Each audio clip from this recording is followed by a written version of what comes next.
Bueno, pues bien, ¿cómo escribí el Club del Juego de Libros? Todo surgió hace unos años cuando en mi cabeza rondaba, realmente me acechaba una pregunta a la que no podía dar respuesta, que es cómo hacer intervenir al azar en la narración. Es decir, no solo cómo hablar del azar, afectando a ciertos personajes o cómo desde el exterior yo como escritor describía algo que sucedía por azar en una narración, sino cómo intervenía el azar mismo en la hechura de lo narrado. Es decir, cómo ponerlo en marcha, cómo hacerlo intervenir en lo narrado de manera más fáctica, de manera más puntual.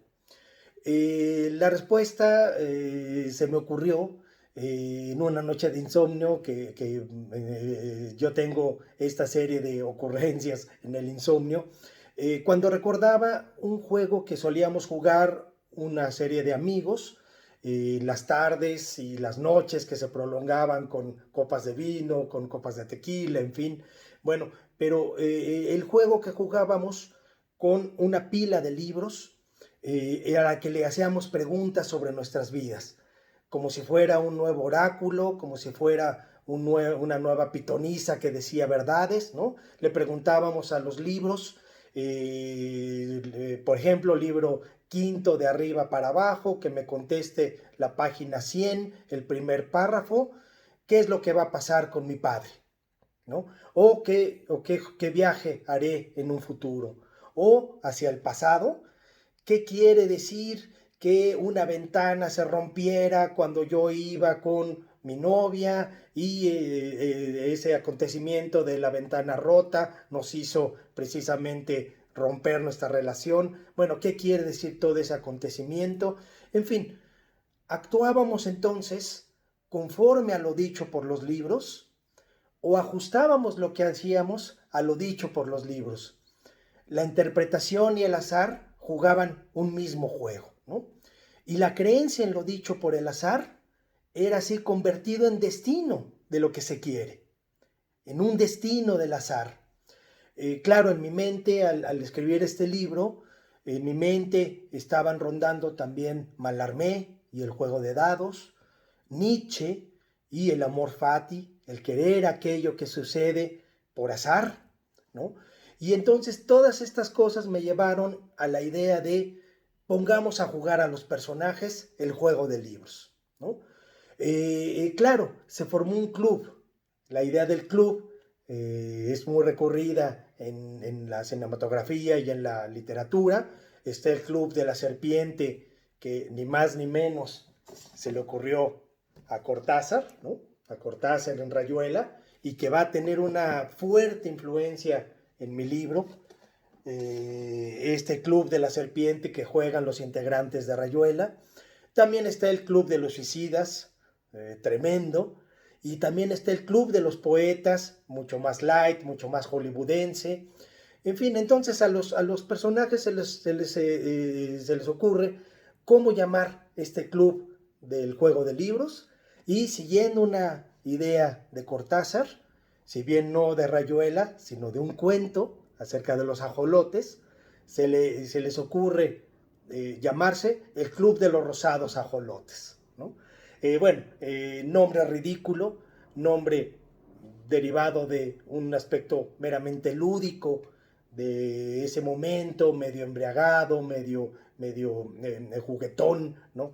Del club del juego de libros, los lleva a hablar de libros, pero también a hacer hablar a los libros. ¿Cómo hacen hablar a los libros?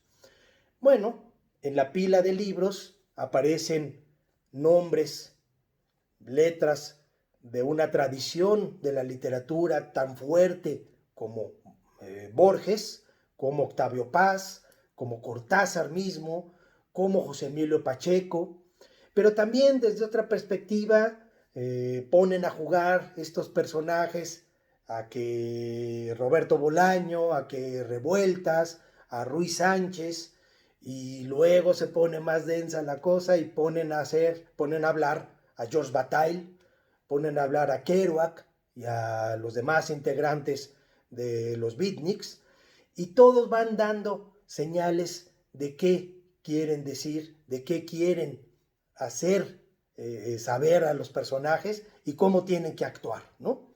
El libro entonces está compuesto de 3 partes: creer en los libros, cuando los personajes hacen de su vida lo dicho por los libros; después, cuando el juego se empieza a cansar, o ellos empiezan a cansarse más bien de seguir lo que dicen los libros, la interpretación falla, la interpretación ya es débil, y entonces viene una segunda parte del libro que se titula Descreer de los libros, ¿no?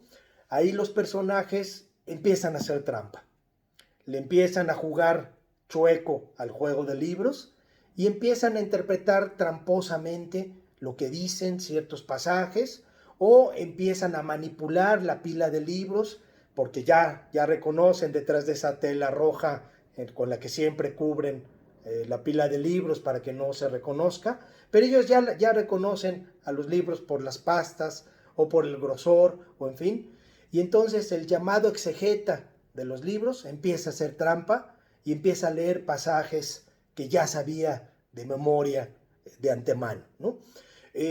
O simplemente ya no los leen,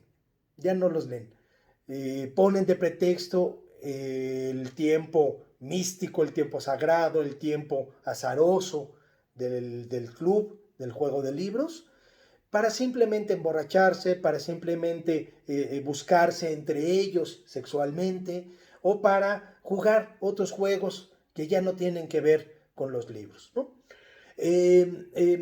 La tercera parte entonces del libro tiene que ver con el mundo sin libros. El mundo sin libros es toda la tercera parte. Esta tercera parte tiene que ver con una descreencia y una distracción absoluta de lo que decían los libros, y con un más bien poner en juego otros juegos que ya no tienen que ver con lo dicho, ¿no? Otros juegos como cocina y erotismo, como un budismo light, como sexo desordenado, entre ellos cada vez más desordenado, hasta llegar a escenas, digamos, pues ya abiertamente de lesbianismo o de violencia en el sexo, y es ya la decadencia moral de los personajes que corresponde a la descreencia de lo dicho con los libros. En fin, el libro cierra con una relocalización de lo dicho en Rayuela mismo y en una tradición que yo identifico como consagrada de la literatura, una relocalización de lo dicho por el azar, por eso que ocurre en Rayuela, en México. Y en México y en un entorno en donde no hay ya capacidad de juego, sino más bien palabra hueca, ¿no? Es cierto que yo me curo un poco de mi lectura tremenda de Rayuela que hice hace 25 años. Yo me curo en este libro de Rayuela, es decir, la llevo hasta sus últimas consecuencias y la supero. Bueno, muchas gracias. Espero que esto haya servido de invitación para leer el Club del Juego de Libros. Lo pueden conseguir conmigo mismo en mi Face o en la página de internet de editorial El Diván Negro. Muchas gracias.